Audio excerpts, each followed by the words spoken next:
Blackballed. Blackballed. Blackballed.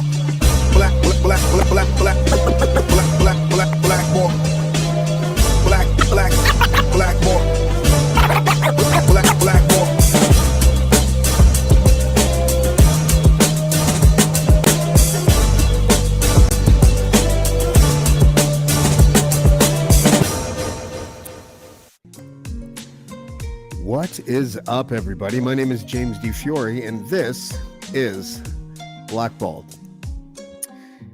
In 2003, American singer and actress Barbra Streisand sued photographer Kenny Adelman and Pictopia.com for $50 million for violation of privacy. The lawsuit sought to remove image 3850, an aerial photograph in which Streisand's mansion was visible from the publicly available California Coastal Records Project of 12,000 California coastline photographs documenting coastal erosion and intended to influence government policymakers. The lawsuit was dismissed and Streisand was ordered to pay Adelman's $177,000 legal fees. Image 3850 had been downloaded only 6 times prior to Streisand's lawsuit, 2 of those being by Streisand's attorneys. Public awareness of the case led to more than 420,000 people visiting the site over the following month.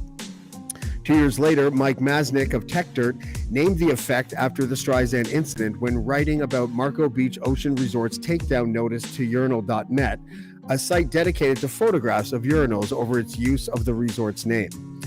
How long is it going to take before lawyers realize that the simple act of trying to repress something they don't like online is likely to make it so that something that most people would never ever see would then become apparent to many more people? He called it the Streisand effect. My guest today, after a report came out, libel suit followed by Shane Holmes owners over Nenshi entrapment story, we also covered here on the Dean Blundell Network, created a Streisand effect of its own, perhaps. Here to talk about that is my guest today, and his name is David Wallace. David, how are you, buddy? You got $1 million? No, not anymore. The reason why I opened with the Streisand effect is because when this news came out, you called me and you were like, and I'm paraphrasing, oh my God, they've done it. They've opened themselves up. Now, the story of the Naheed Nanshi takedown that we covered last week, that was covered in Jesse Brown's Ratfucker, the idea of being able to take down an elected public official like Mayor Naheed Nanshi through political fixing and through basically unscrupulous means was a story that hit nationwide. And the part of the story that became kind of remarkable was all of this information nestled inside the Klondike Papers was that the people that were financing the job, Shane Holmes, it's Shane, is it Wenzel? Is that the last name? I believe so, yes. Yeah, Wenzel and his mom, Edith, are in the Klondike Papers, and they're giving $50,000 to a scheme while kind of like calling you unsavory and this and that. But they gave $50,000 knowing where that money was going. Can you give us just a quick recap before we get into sort of the meat of what's happening today? Yeah, absolutely. This all started off when I was still on the Patrick Brown job in Ontario. I'd noticed that my social media profiles had been creeped, and a gentleman had been following me, and I later found out that he had a friend inside Patrick Brown's constituency office. That person told me who it was, so I reached out to him in 2018 on Twitter with a direct message. We exchanged a few words back and forth. He expressed an interest in Russia, that he had studied some Russian and was planning on going to Moscow. That's where we left it. Then many months later, I received a message from Mr. Holman. We started talking about corruption in Calgary. He offered about a political organization that, not a political organization, but political action committee that they had formed that had helped defeat the city of Calgary's desire to host the Winter Olympics. Then he asked me if I'd heard about any corruption on city council, and I had. I don't study Calgary closely, but I did hear about some corruption. The corruption that I heard about, turns out later they were councillors affiliated with the very group that wanted me to remove the mayor. But I didn't know that then. So Chad and I spoke back and forth. He asked me how it could be done and that he would like to help me expose the mayor, and then informed me that he would speak with some money players who would get back to me. Then he, sometime later, maybe a month, told me that there would be a woman named Prem Singh who would get back to me, that she could fulfill my requirement of having a ground person on site. A little while later, I got a call from Ms. Singh. The next day, I spoke with Edith Wenzel and Shane Wenzel and Prem Singh.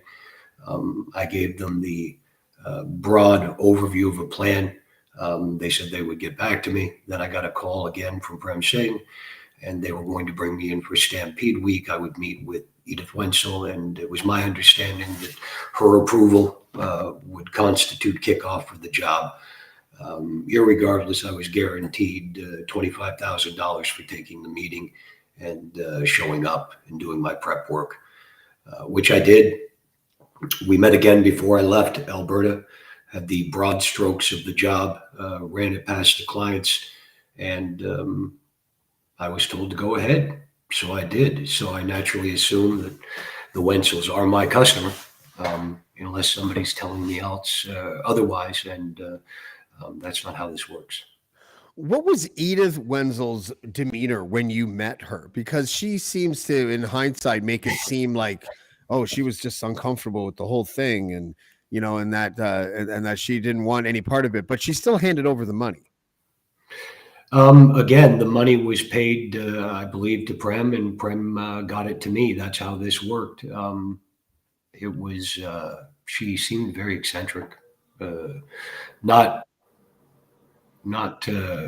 particularly friendly, at least towards me, or the other patrons in the Starbucks, but eccentric but competent. She didn't want to know daily details. She made that very clear. And I made no promises beyond my prep work. I had to do my workup before I could implement any plans. You have to know the territory, not just the map. And that's part of doing the prep work, part of me being there early for Stampede.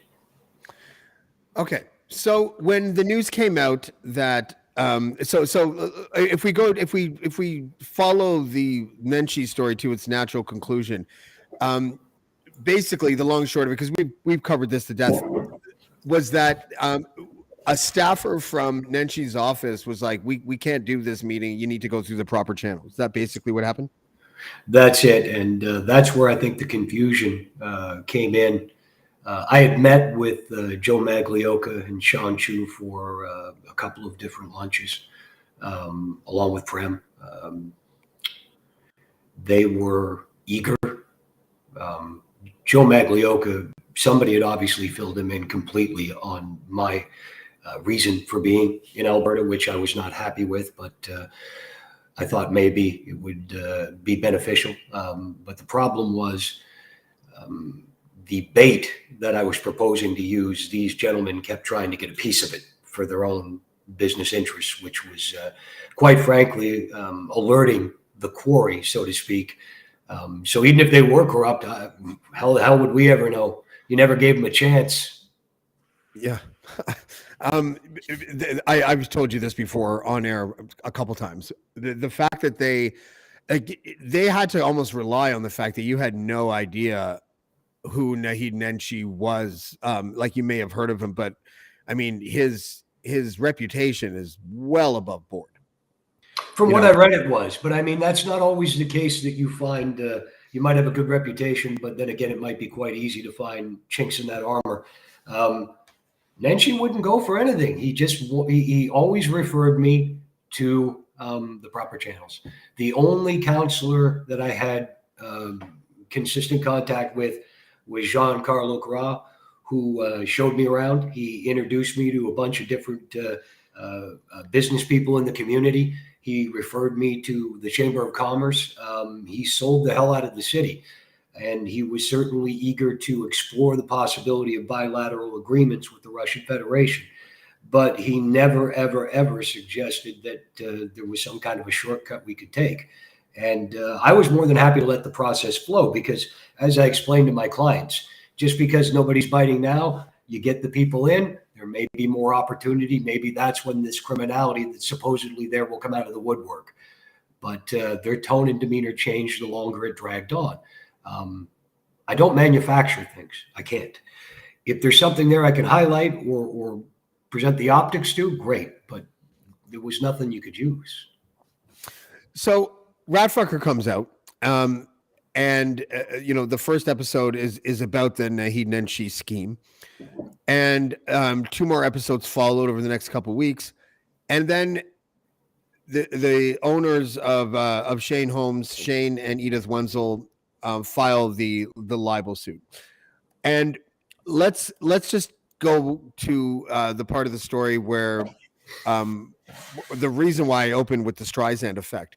What does this do now to the people that were involved in the scheme, the people that you met that were on the peripheral of the scheme?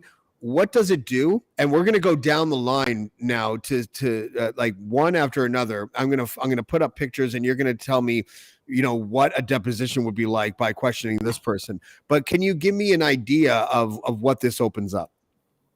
Absolutely. Well, we can start off with people that we're going to depose who had knowledge of this job.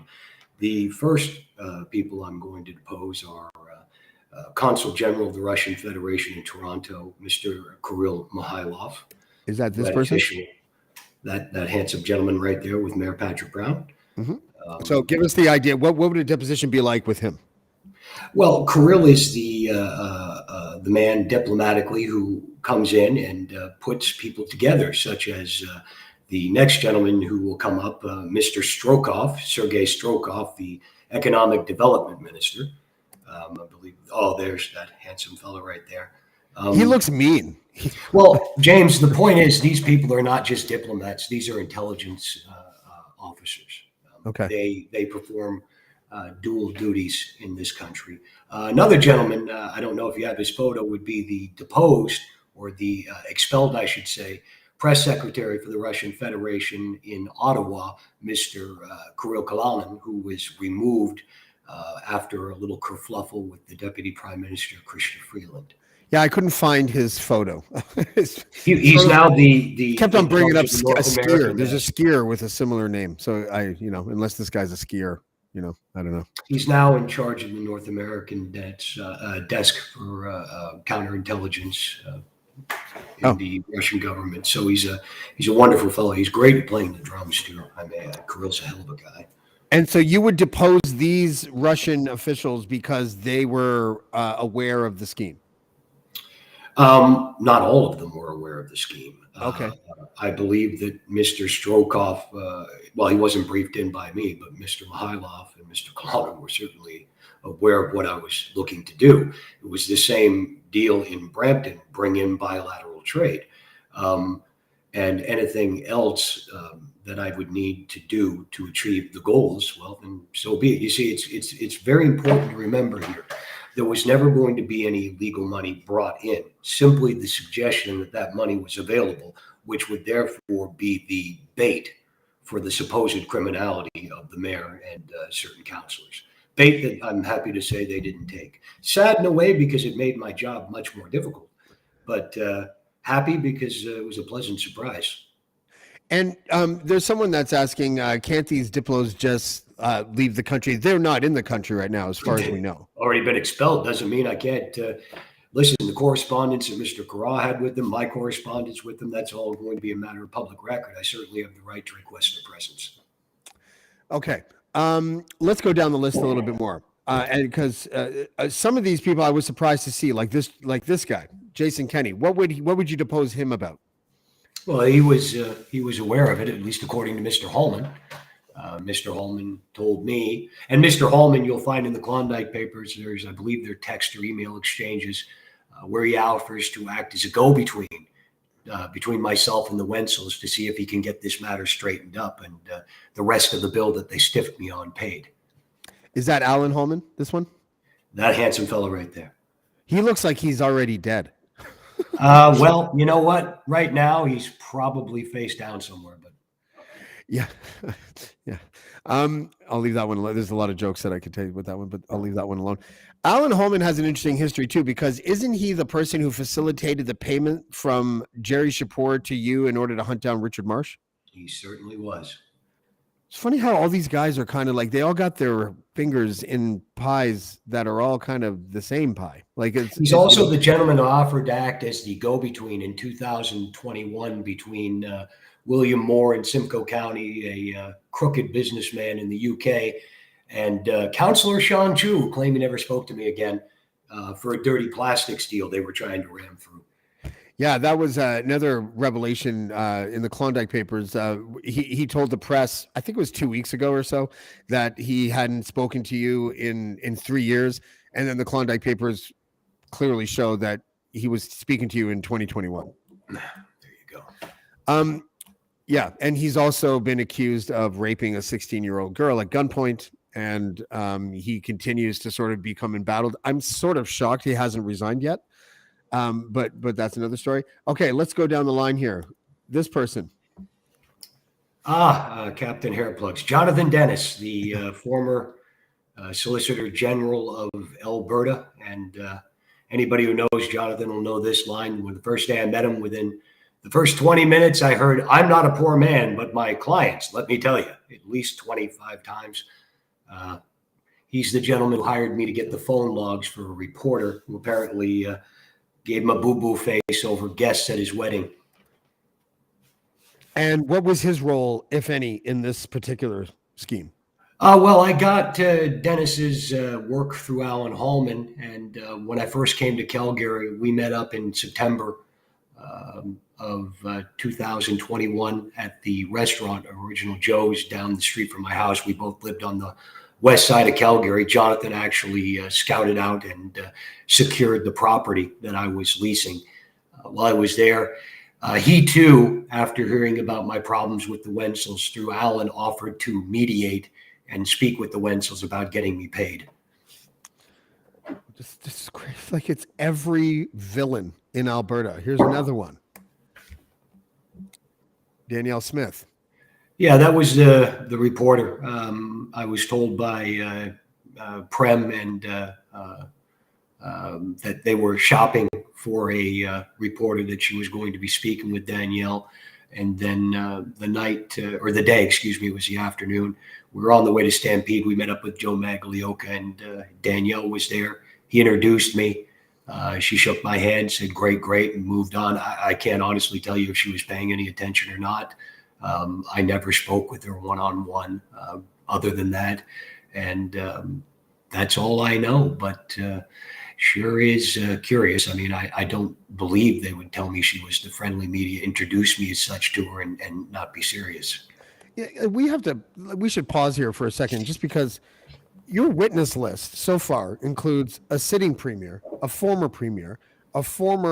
justice minister, a former mayor, because you would probably call Nenshi as well, correct? Of course. And what would be the reason to call Nenshi? Just for him to say, yes, he did approach my office? Well, yeah, I mean that, and also I to confirm and collaborate that the conversations he had with Councillor Carra. And then we have the former counsel of the Conservative Party of Canada, the former attorney for Stephen Harper, the former law partner of Ezra Levant, Mr. Gerald Shapur. Mm-hmm. Why would he be on the witness list? I'm going to ask you the same question every time, even if I know the answer, just so our audience gets an understanding. Well, because the first time I spoke to him through Alan's introduction, he said that I was being hired on Alan's recommendation because I had done some work, including some work about Mayor Nenshi, who he went on in quite some detail of what a horrible human being and bad mayor he had been. Yeah. Again, the people with the worst track records in the country trying to tell you that a person with the cleanest track record in the country is corrupt is delicious, if not tragic and sad and stupid. It was all Um, culturally based. They kept telling me that every Ismaili person that he did business with were criminals and that they were receiving payoffs. Nenshi was receiving payoffs from this community, from Ismailis. And let me tell you something. I met several Ismaili businessmen, including one young gentleman. I can't remember his name, but he was a developer, smaller developer. We met up. We all paid for our own lunch, and he was just about the nicest, most eager guy I ever met, and straight as an arrow. These are the type of people that I was being told were corrupt, and it was simply motivated. My feeling was everybody whose skin was brown in their eyes was corrupt. which is interesting because Prem Singh is an Indian woman, is she not? Yes, she is. And when things didn't go the way they wanted them to go, they threw her to the wolves. They said that she owed me the money, not them, which came as news to me because she didn't hire me. She may have been the ground person, but she was not part of shaping the plan. She was my advance person because I told them I needed that. I needed somebody to drive me around. I needed somebody to set up meetings. But the strategy was mine. I mean, I've heard people say, well, it was Mr. Wallace's scheme. Did I design the setup? Absolutely. That's what they hired me for. They asked me, how do we get rid of the mayor? Literally, do they have a team of monkeys banging away on this? I mean, yes, I came up with the plan to get rid of him because you asked me to get rid of him and you needed a plan, or else you wouldn't have needed me. Just full disclosure to the audience, I actually spoke with Prem Singh on the phone today, and she seems very distraught. I think she has buyer's remorse now that she's been thrown to the wolves. She kept on apologizing to me over and over again. I asked her for comment on this. I asked her if she was surprised that the cast of characters that were involved in this scheme would double cross her, and she was close. I almost got her to answer, I think, but mostly she was like, "I'm so sorry, James. I'm so sorry. I can't say anything.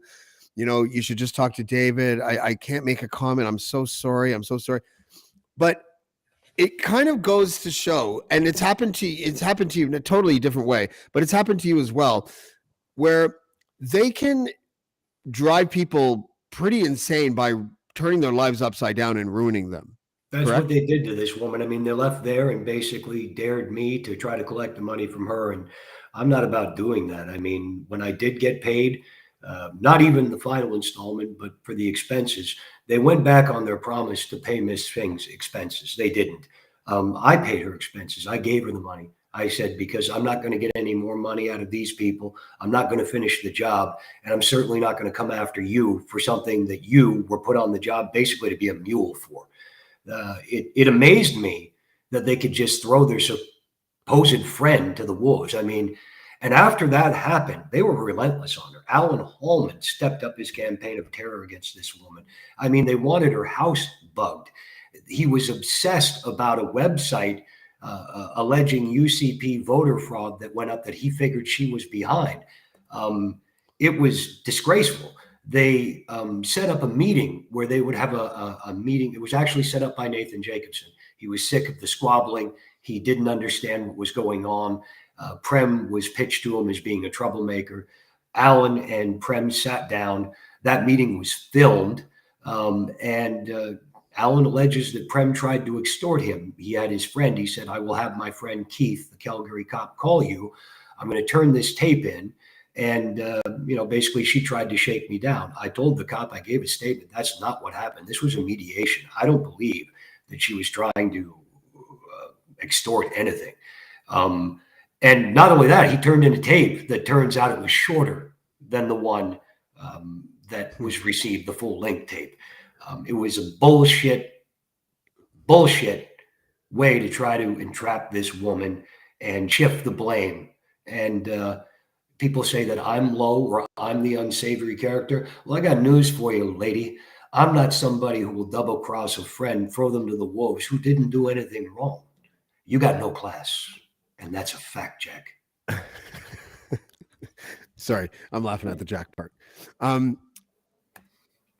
Calgary Police. You said you were going to call one of the detectives to the stand, or sorry, to the deposition. Yes, I'm going to call the cop that Alan provided to me, and also the same cop that I gave the statement to, and his assistant, who I gave the statement to over a year ago, telling them about this entire scheme, telling them about Alan setting up the RCMP. Oh, there's another one. I'll certainly be asking the RCMP officer who's was aware, and the head of the RCMP, who obviously this officer reports to. We'll get them subpoenaed too. What does it tell you about the culture of Alberta politics? Tells me it's a filthy cesspool. I saw less corruption when I was in Moscow. I saw less corruption when Mikhail Khodorkovsky, that animal, that pig who tries to pretend that he's some kind of saint, he hates Putin. Great, join the club. A lot of people do, but the fact is, Mr. Khodorkovsky and Yushko ripped people off. He murdered and killed people left, right, and center. And he's a dirtbag. And I'll tell you something, compared to these guys in Alberta, he doesn't even reach enemy number one. When can you give me an idea of the timeline between when this Nenshi scheme happened and when the Richard Marsh thing happened? How long between those two jobs? That job was 2019. In Alan Holman, I met shortly thereafter. He put me on jobs trying to track down people who were harassing him. Then he put me on a string of other jobs, all small ones, and mostly I could find and discern the pattern. It was try to plug up leaks in the UCP identity theft investigation. I gave him some help. He started to trust me. He told me when the cops left, the RCMP officers left their recorders behind. He told me to be quiet about it, be safe. He told me that he had forwarded those recorders and the information on them back to the UCP. To the Justice Minister and a few others. That's when I made sure the RCMP knew that the recorders were at Mr. Holman's house and that he had allegedly made copies. That's why they went back to get them. And Holman, and there's a record of that too, Mr. Holman. And Holman was never charged with anything. No, of course not. He was also the guy who asked me to record and try to entrap Officer Morrissey. Except Mr. Morrissey was well aware of what was happening. He allowed Alan Holman to pay for the hotel room after seeing the emails in the hotel I was going to meet the RCMP at to tape this meeting. Basically, the moment Alan took that tape and turned it into his friends at the Calgary Police Service, as he called them, the clock started ticking on that RCMP investigation.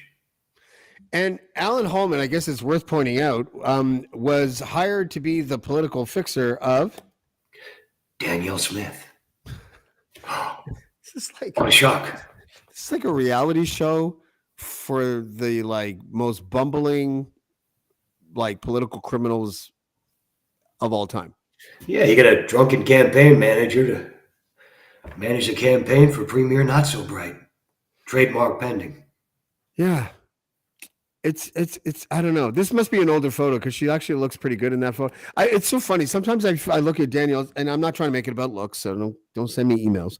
But sometimes I look at her, and I'm like, wow, she's quite the looker. And then other times I'm just like, holy crap, I can just I don't think she's ugly, but she says such ugly things.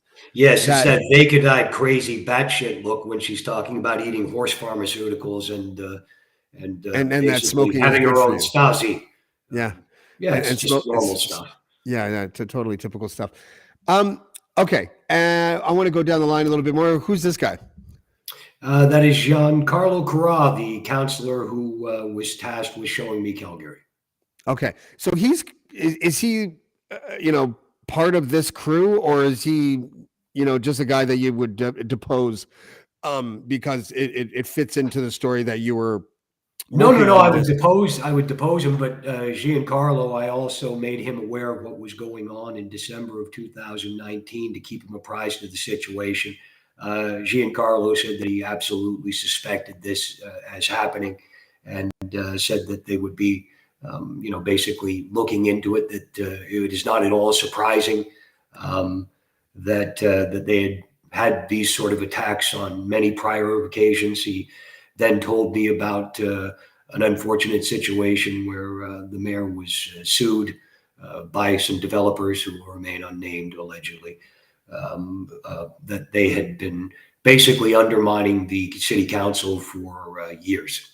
Um, I informed Councillor Carra that the RCMP was well aware of what was going on, and that I wished him the best. And that was really how it.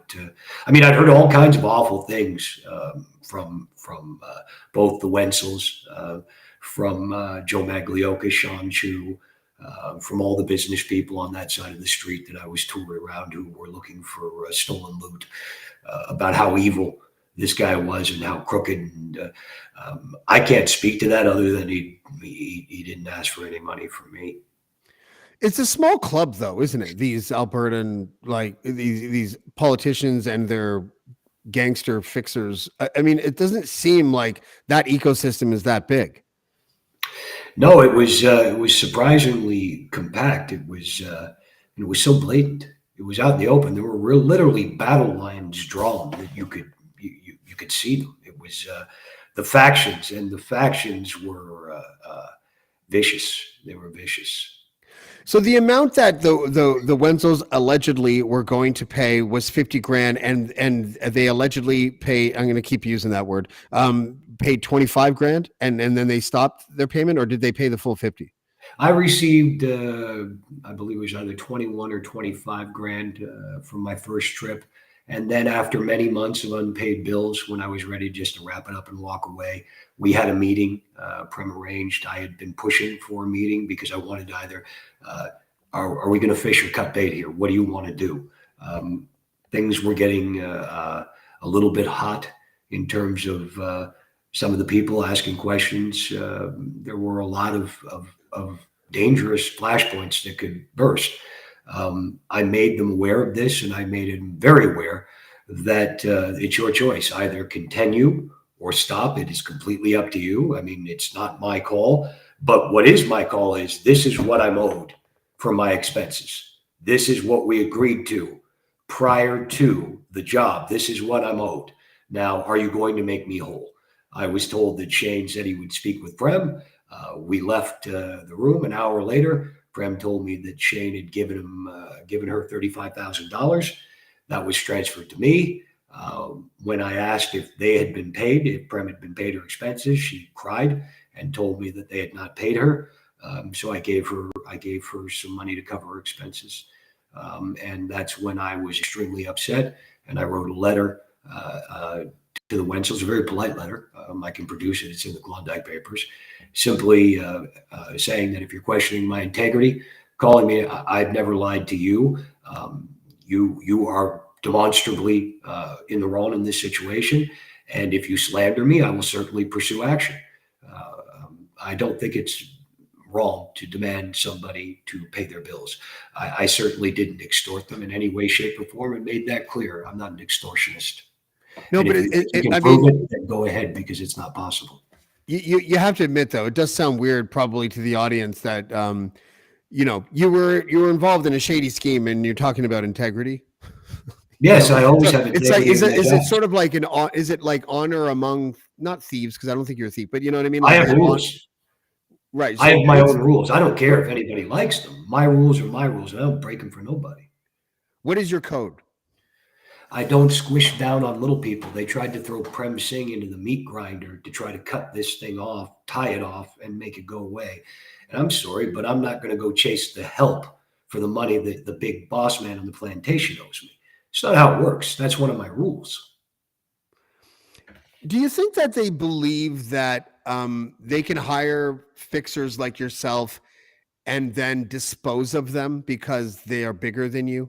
Is that sort of, is it hubris that makes them feel that way, or do they honestly just think to themselves, "Oh, we're the powerful ones, and a shady guy like that isn't going to be giving us any problems because what's he going to do? Just blow the whistle?"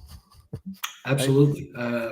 Unfortunately for them, but you're well aware from discerning the pattern of the last 5 years of my career. Anybody who's read them can discern the pattern that every one of the clients who were demonstrably breaking the law ended up paying a price, and that I always did the right thing. And that thread runs right through the last 5 years. And that was a decision I made. I would only do jobs if there were two baddies and one baddie got it through evidence that was there. Now, whether I had to dig it up or amplify it, fine, but it had to be legit. And if it wasn't and they were trying to set somebody up, then I just found the new target. And that's the people who hired me. Are you concerned at all that if this lawsuit continues, and I told you on the phone today that I'm surprised they haven't withdrawn it yet. And the reason why I'm surprised they haven't withdrawn yet is because of the list of people that you would depose if this ever saw a courtroom and you were like required to tell your side of the story. Look at all these people. This is crazy. Would you ever be concerned that they would, but that the more that you expose this scheme and the more evidence that you unearth, that you might be facing charges? Charge me for what? You can try. I don't know. Is it legal? If the Calgary Police Service want to charge me, they're demonstrably corrupt. They were aware of this over a year ago. They told me that if I wanted to keep living, so to speak, to get the fuck out of Alberta. Do you think that any criminal investigation that they have would have the integrity? When you have evidence, when you try to charge somebody like Prem Singh for extortion, when it's clear from the tape that there was no extortion, on the word of your pal, Alan Holman, when you're holding said tape of evidence where the RCMP are trying to be set up by Mr. Alan Holman, he takes the tape in and says, commence an investigation, and starts. It's an illegitimate investigation. The RCMP were well aware of this operation from its inception all the way through till it became a dead thing. And there was no extortion. There was absolutely no law broken. They didn't get a bribe offer because they never asked for a bribe offer, and there was none implied. There didn't have to be. I'm just trying to wrap my head around whether or not it's illegal for a construction company to pay a fixer to try to tempt a sitting mayor to do something shady. Like, that must be illegal, right? Well, it depends on how you interpret it. Who says I was not doing a political study on if the mayor was corrupt? Okay. Well, you have said that you're not doing a study. Well, it was a study in a way, wasn't it? He wasn't corruptible. So there you go. I'm sure it is illegal, but if I go to jail, so do they. Yeah. And I probably won't be around in 6 months, so I'm really not that concerned. Let's not. That's a little dark. It's not dark. I mean, you have to understand. I mean, I'm non-Hodgkin's follicular lymphoma that is transformative, and it's something that I deal with. I go in and out of remission, and it is what it is. But one way or the other, listen, these people who are claiming that I am the boogeyman, they're the ones who hired me. They're the ones who brought me in. If they say that I came up with the scheme, yes, that's what you hired me for. I told you this is what I'm going to do. Does this meet your requirements? Yes, you're hired. Okay. Have you talked to Jesse Brown since the lawsuit came out? Very briefly. He told me that they will vigorously defend their story. They stand behind their story. Okay. So you don't expect. When I was talking to you the last couple of days, I kept on saying to you, I am in disbelief that they haven't withdrawn this lawsuit yet. Because they got some great fixers, huh? What's that? They must be hiring some great fixers and PR guys. Well, they're hiring. I got to think of something funny. He looks like the ghost of Fred Thompson. Do you remember Fred Thompson? The guy's great. He's doing my work for me. The guy from Law and Order, who also became a presidential candidate not too long ago. Anyways, there is a mystique to this Alberta political soup. And the mystique isn't the cool kind of mystique. It's kind of like the, like you can smell these people coming when they're still around the corner and down the block, because they don't even really seem to try to hide it. Like they're trying to hide the criminal activities that they're doing, but they also seem so fucking blasé, especially with each other. Yeah, And they've had their way for so long. It's been over 40 years, basically, if you look at it, besides a couple of brief blips on the radar in Alberta. It's become one party rule for so long. The corruption is institutionalized, and it's just a way of doing business. I mean, I'm seeing tweets where people are saying, well, the Wenzels put 60 plus million into Calgary. They're yeah. and growing. They're respectable people. Well, maybe that's what some people might interpret it as, or I could say that I think they're just common criminals with a lot of money. So if I'm a disreputable character, I'm sorry, the character traits that they displayed in my presence make them very unsavory characters, and I certainly wouldn't trust them as far as I could throw them. I'm sorry, they ain't no javelins. This is why I find why a lot of people find you so fascinating. It's the first time in my memory ever. In fact, I can't even really think, and I think I've pontificated about this shit before on air about how I can't remember a time where a political fixer has gone public ever. And look at the mess that you're causing, and I think it's a great mess, like a Jackson Pollock mess, right, if you will. But it is amazing to me. Like let's just say, for example, what if this guy became a whistleblower? Do you know what I mean? Well, I strongly suspect that at least from certain inside knowledge that Mr. Holman is blowing a lot of whistles. But most of those whistle he blows are to save his own ass. Okay. I can't tell if that's innuendo or not. No, I don't mean it in a sexual way. I mean he's Okay. a rat. And he's been around forever, hasn't he? Sure he has. He knows well the bodies. Wasn't he Jason Kenney's bagman at one time? Yep. He was Jason Kenney's, Ralph Klein's. He's, allegedly, but I don't care if Holman sues me. I mean, anybody whose reputation is worse than mine, it's got to be that guy. I mean, that guy's lower than a snake's belly. I could wear a top hat and fucking dance underneath his belly. That's how low he is, the fucker. Do you think by now, first of all, do you think that Gerald Chipor knows that Holman sent you screenshots that shows Gerald Chipor sending money to who did he send the money to again? To pay you. Gerald Chipor didn't want the money coming directly from Miller Thompson or for himself. So who did it go through?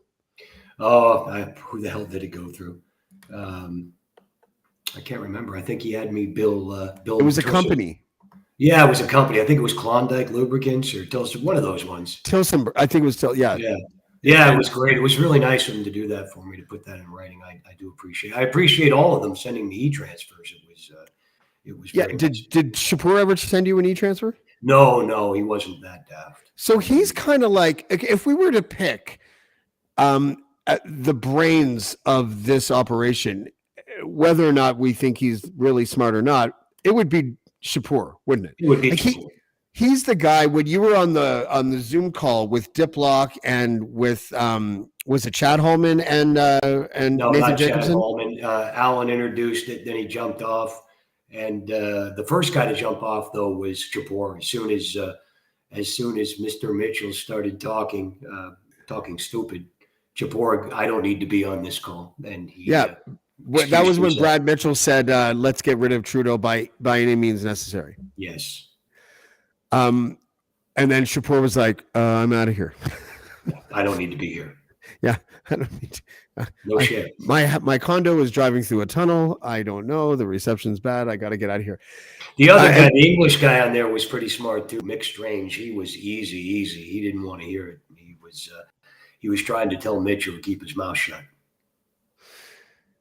So let's talk about Gerald Chipor for a second, because he is, whenever I think of the Plymouth Brethren Christian Church, and whenever I think of the conservative political ecosystem in Alberta, the connecting tissue is always Gerald Chipor. He is. Is it that he's a lawyer? Is that what kind of gives him the Teflon in order to just, kind of do whatever he wants? I know he's careful. I know he's smart. right? I know he's also kind of a religious fanatic. I believe he's a Seventh-day Adventist, right? Yes, I believe so. And I know that he prides himself on protecting the freedom of religion, not just in Canada, by the way, but he's pretty well known in Republican Christian circles in the States, correct? Yes, he is. He was even known to a couple of my Republican contacts that are in my files. Um, Funny enough, it was during the work I was doing on the Sherman investigation for the private team that Mr. Chapour's name first popped up in connection with Apotex as a lobbyist. So I was vaguely aware of who he was prior to meeting him. Okay. What do you expect will happen with all this? Well, if we proceed, I expect it'll be a hell of a show. Can you expand on that a little bit? Well, we're just going to get people on. I mean, the fact is, I can't wait to call. I mean, they're going to have their say. They're going to frame it the way they are, and they're going to try to sacrifice people who were their friends who had nothing to do with this, and they're going to try to spin the narrative that all of these very bright people were somehow misled or very, very slow, and being so uber convincing, was somehow able to get them to go along with my schemes to remove the mayor, kidnap Richard Marsh, and get rid of a prime minister, none of who were particularly on my radar for any real reason. I mean, I met Richard. He seems to be a nice enough fella. I can't imagine I'd ever get worked up enough to want him dead. No. Richard is like one of the nicest men I know. Like, yeah, I was one of the problems, right? You see, it was funny when I was shadowing him. I saw him walking with his wife, and it was pretty clear to me that these people had had a pretty rough go. I mean, I got to read the private detective case files that were furnished to me describing how they stalked his wife and frightened her. It's pretty sick shit. And the Canadian capo of the Plymouth Brethren Christian Mafia, Brad Mitchell, somehow secured his wife's phone logs. Is that right? He did indeed. He secured those phone logs. He was also the individual who volunteered to get the numbers for Mr. Dennis. I was having a casual conversation with Brad, and it came up when he mentioned to me that he could get me any numbers that I needed ran. I said, it's funny you should say that. I said, I just took on a new client who's friends with Mr. Holman. And, give me the numbers. Tell me what they are. Yeah. I'm going to put this up. I don't want you to say anything yet because I'm not going to expand on it. But Ryan Lindley asked, does David know anything about the Shermans? He brought up Apotex there. How about we just tease that there might be something coming down the pipe?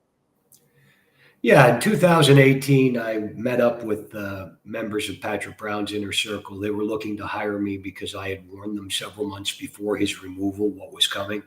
I gave them the outline of the plan and the mechanics. Of course, they didn't believe it until after the fact. Then they brought me in. The first day I was meeting them, I was required to meet with the head of the investigation team, who was there at the assistance, in the insistence, I should say, of Mr. Brown's financial backers as lawyers who were going. You're going to leave his name out of it for now? No. That gentleman's name was Tom Klatt. He had just accepted the job as the lead detective on the private team for the Sherman. So I met him that morning. We agreed to stay in touch. We did. I had heard a few things in Russia about the reselling of expired medication, stuff that had been donated that was turning up for sale on the streets in Eastern Europe. I thought that perhaps that might have a clue. Tom asked me to look into it, and we came to a formal agreement. Then I poured through the case files and noticed that one of the individuals mentioned in the story was a Israeli-Russian gangster who I had recognized the name from a gas tax scam in New York State in the early 90s. So I got to work on the investigation, and you'll see in the Klondike files, of those who have them, that I ended up in a hotel room in the summer of 2019 in Vienna with another private team of Israeli Defense Forces, ex-Israeli Defense Forces operatives that were hired by Jonathan Sherman and his best friend Adam Paul, and it gets a little bit crazy from there. Yeah, I think you gave away a little bit too much, but let's just say this. I know the story. I know I don't know what you would even call it. Like this, I guess you would call it a theory, or or it really strongly looks like something. And when people find out, what the bigger story with the Sherman murders is, I feel really kind of nervous even talking about it on the podcast. Yeah. Well, I mean, they were camped outside my house for over a year. That's why I had to leave the first city. It was getting a little hot for me. I told Hallman that at the time when I said, "Hey, you got anything out there for me? I'll come," because it was getting pretty off the hook where I was.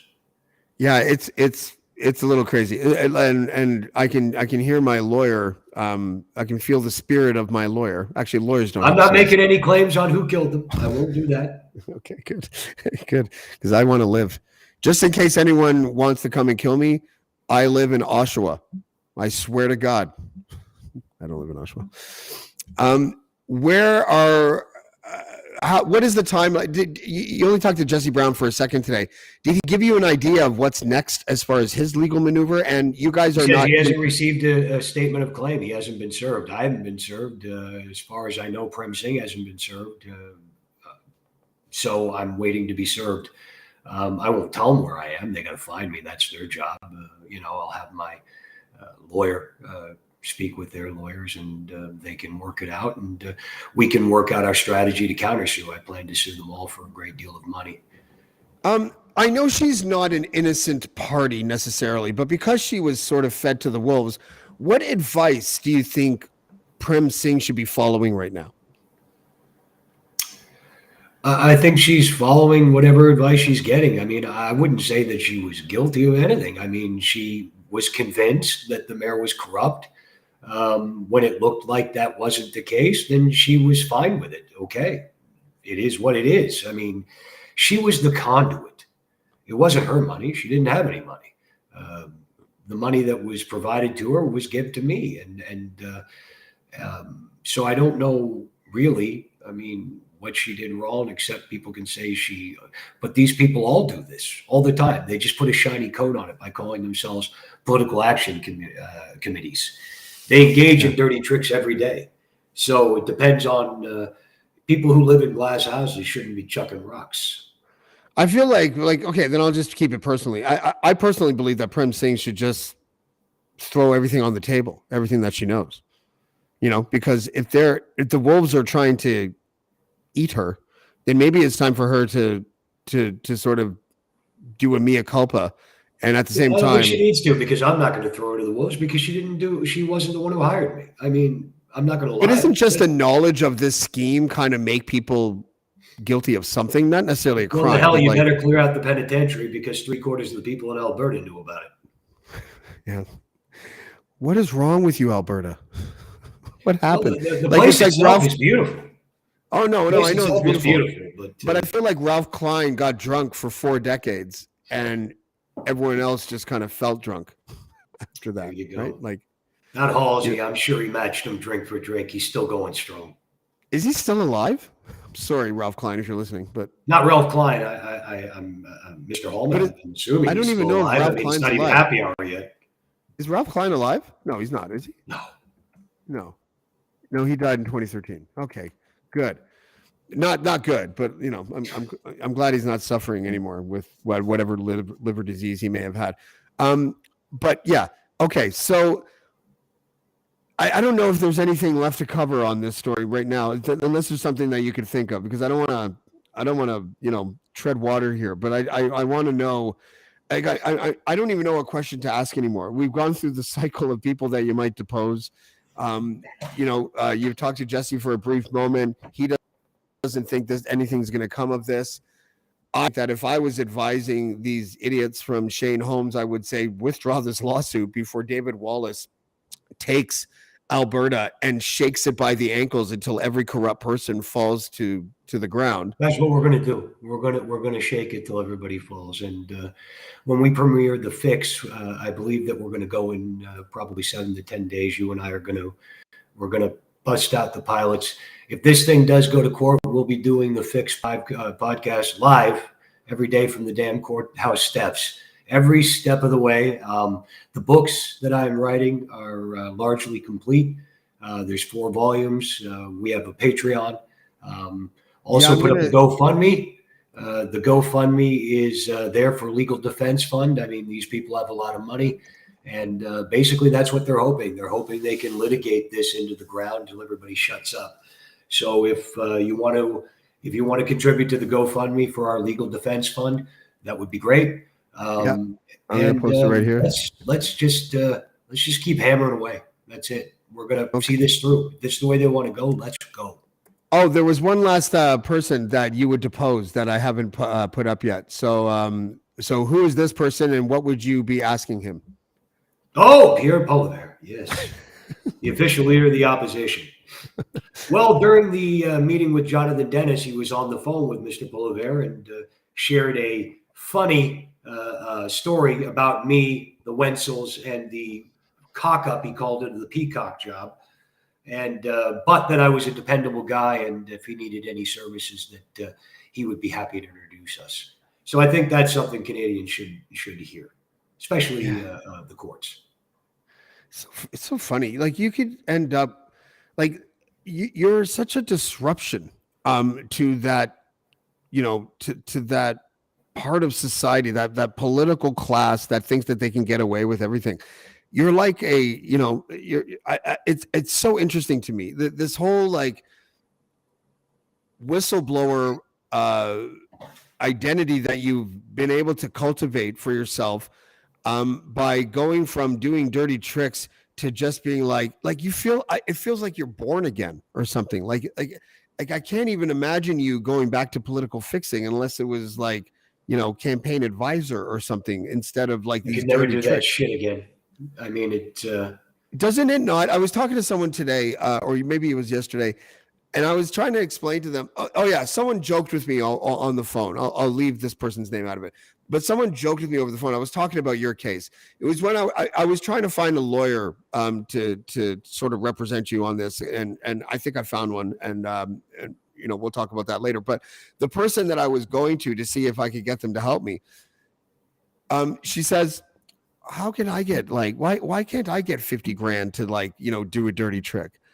And I said to her, I'm like, listen, it's literally one of the main things that cracks the foundation of our democracy. Like, dirty tricks in politics is one of those things that no one really knows about, right? No one, no one really understands just how dirty it is in that world. What you are doing, and I'm not trying to blow sunshine up your ass, is actually so important to the overall health of our eventual healing when it comes to these years that we've gone through with dirty politics and our leaderless country. We're leaderless because of these kinds of antics, are we not? We are indeed, and it's because it's the death rattles of a dying system. I mean, people are scared right now, and that fear is being amped up, and it's being amped up because the oligarchs of the old guard, those of the petrochemical industry, those people who own the legacy media, they're happy with the way things are. They don't care that we're killing this planet. They don't care that we're slowly poisoning our water, are killing our crops. It's called climate change, and it's very real. These people spend tens of millions of dollars every quarter trying to convince you that it's not real. These are the same people who own 90% of the wealth while the rest of the population gets by on whatever's left by. We need a more equitable world. We need a new revolution, a new way of life. And that's a way that progressive people have been talking about. It happens to be something I believe in because I've been all over the world and I've seen this same system and how it crushes people, how our leaders are bought and paid for, how our industries, which are supposed to be working with and building cities and communities, are poisoning them. There needs to be a better way. And if I don't stand up, well, then what have I done? And if I do, will I be successful? Maybe not. Maybe I'm just one little brick in the wall. But if we keep building, we'll get there.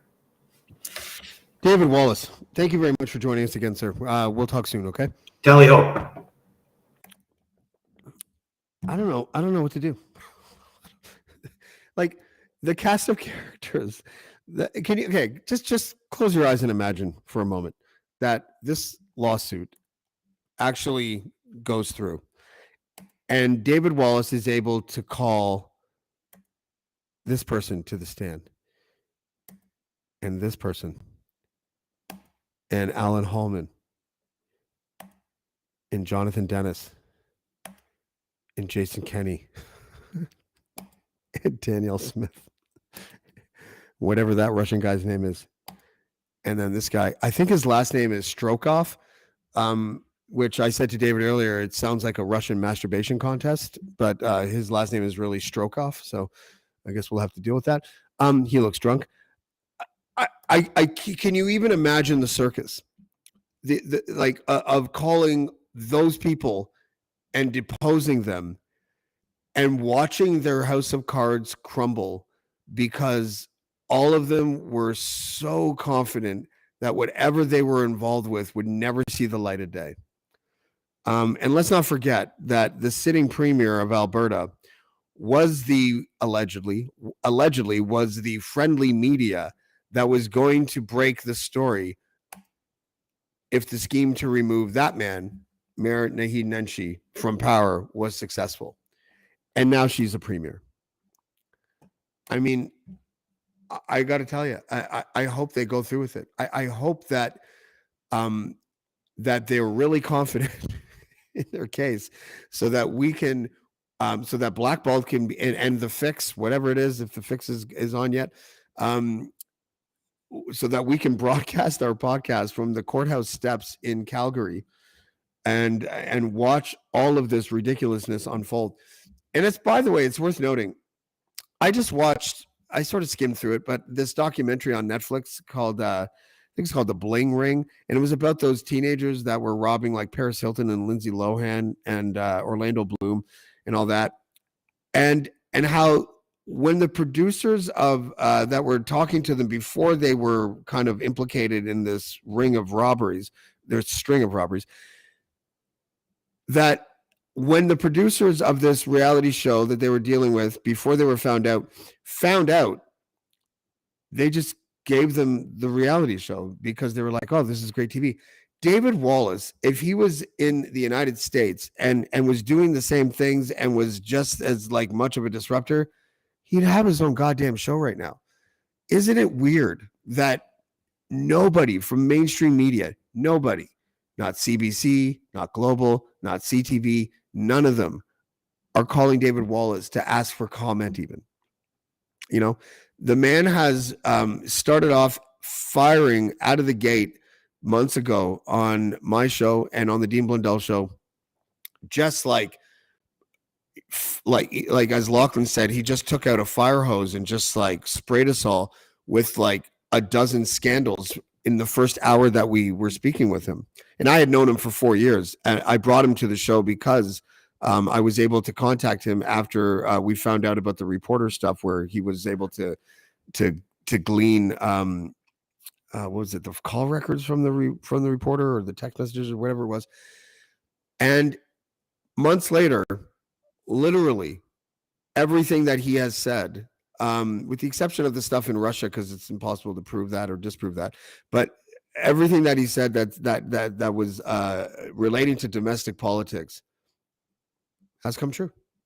Like all of it.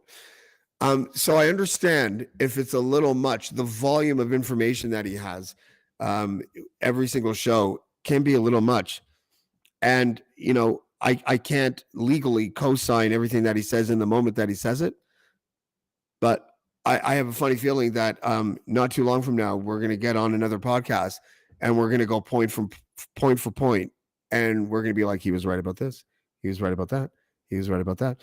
When it comes to this lawsuit, I have read the Klondike Papers, that the part of the dossier that is pertinent to this story, he's right. Prem Singh did indicate that Danielle Smith was on board.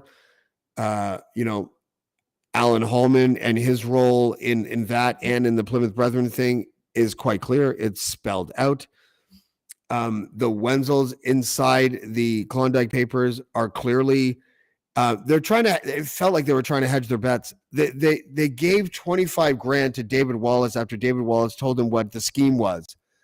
And all at the same time, like we're like trying to say things like this is a donation. And now they're saying in the article from the Calgary Herald, they were saying something like, we thought it was just for a political advocacy or a political donation or whatever. I can't wait. I can't wait for this lawsuit to go forward and for David to be able to depose everybody. People don't understand. He's a disruption. He is the glitch in the matrix of Alberta corruption. And I, for one, am waiting with bated breath just to see what will come of all this. Tomorrow on Blackballed, we have Damien Hasty. He is a UK resident who has he has given himself to exposing the political connections and subsequent corruption between the Plymouth Brethren Christian Church and the UK government. So that will be probably very depressing and frustrating and anger-inducing, but should make for good content. So we'll see you then. That's tomorrow at noon, by the way, and we'll see you next time on Blackballed. Thanks, everybody. Blackballed. Blackballed. Blackballed. Blackballed. Blackballed.